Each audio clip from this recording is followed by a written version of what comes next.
Sabatina, ao vivo, promovida pela Record TV, pela Record News, pelo portal R7. Essa entrevista só acontece porque o candidato Lula decidiu não comparecer ao debate que seria realizado esta noite. Candidato Bolsonaro, eu retomo aqui com o senhor e gostaria de falar do ex-juiz e agora senador eleito Sérgio Moro.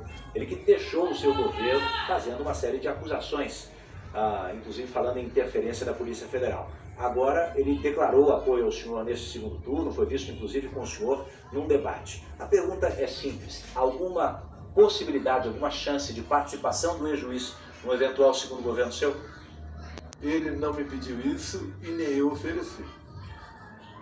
Conversamos sim, ele vai assumir o Senado, vai ter uma postura independente, vai estar aberto aos nossos anseios. Ou seja, restabelecemos uma amizade, partindo do princípio que o passado, desculpa aqui o pleonasmo abusivo, né, ficou para trás. Então é isso que acertamos com o Sérgio Moro. E mais ainda, ele tem realmente uma memória sobre a corrupção, sobre Lava Jato, entre outras operações aqui de combate à corrupção no Brasil. Ele sabe tudo o que aconteceu. Há mais de uma centena de pessoas denunciadas. Ele participou então e tomou conhecimento do maior escândalo de corrupção da história do Brasil. E ele não quer a volta disso. E ele claramente tem dito que entre eu e o outro, o Fujão, realmente não há base de comparação. Repito, o passado ficou para trás, nos acertamos e vamos em frente. Acima de mim, presidente, acima do Sérgio Moro, senador, estão os interesses da nossa pátria. Tenho certeza que conviveremos muito bem, se Deus quiser, com uma reeleição para o bem do nosso Brasil. Ele, inclusive, tem participado por aí de vários momentos junto à imprensa brasileira, mostrando de o porquê nós devemos decidir por Jair Bolsonaro 22 no próximo dia 30.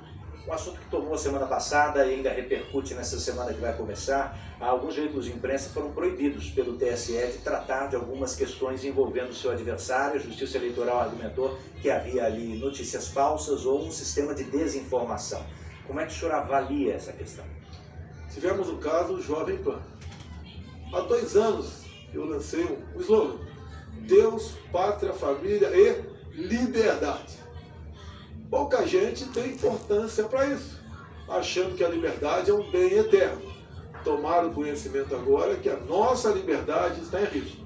Agora, deixe bem claro, antes de qualquer crítica ao Tribunal Superior Eleitoral, que, no meu entender, decidiu equivocadamente sobre a censura junto à Jovem Pan, o processo que foi ajuizado lá foi assinado pelo Partido dos Trabalhadores. Ou seja, o PT está dando uma pequena demonstração de como seria um possível governo Lula no tocante à censura.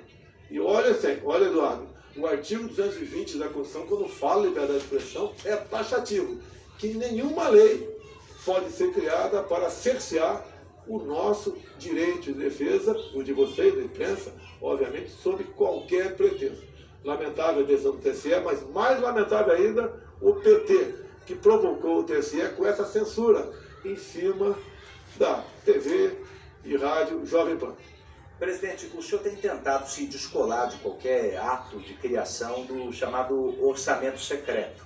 Eu gostaria de saber o seguinte: se o senhor tem essa popularidade, esse capital político numa eventual vitória no segundo turno, a minha pergunta é: o senhor está satisfeito com o orçamento secreto? Porque o senhor teria, em tese, condições, inclusive, de maioria no Congresso para redistribuir o controle desse dinheiro.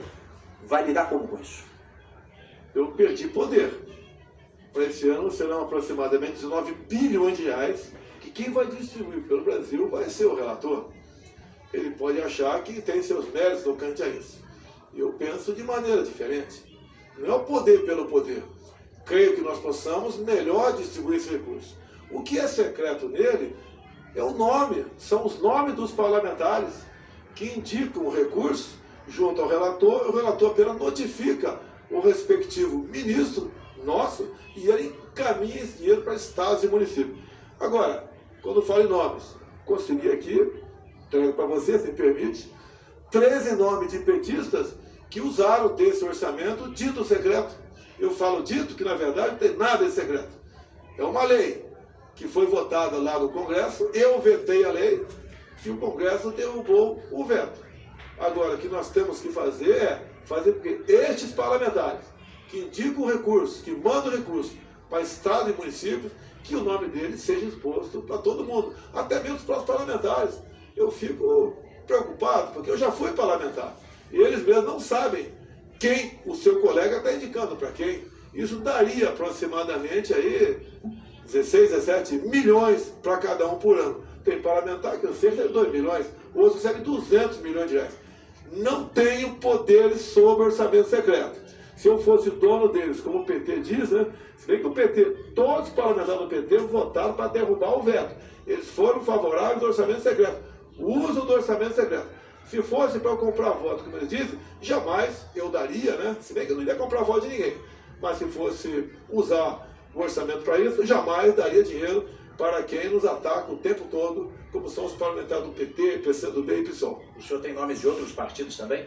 Temos mais também, posso te passar isso daí. Não foi fácil conseguir isso, foi junto ao respectivo ministro nosso, que eles recebem o ofício do relator, mandando recurso para tal estado ou município. E com o trabalho, então, de cada ministro, levantar esses 13 nomes de petistas, para provar que o PT, o Lula, que me acusa de corrupção no orçamento secreto, os seus deputados têm participação e têm mandado recurso para o Estado em cima dessa rúbrica, na verdade chamada de RP9, apelidado de orçamento secreto. Presidente, em menos de 1 minuto e meio, para o final dessa minha oportunidade de perguntar ao senhor, o senhor, um mês atrás, falou sobre como a Justiça Eleitoral teria criado dificuldades para a participação das Forças Armadas na apuração, na totalização dos votos. Minha pergunta é simples: o senhor teve ou não acesso às conclusões das Forças Armadas sobre esse relatório?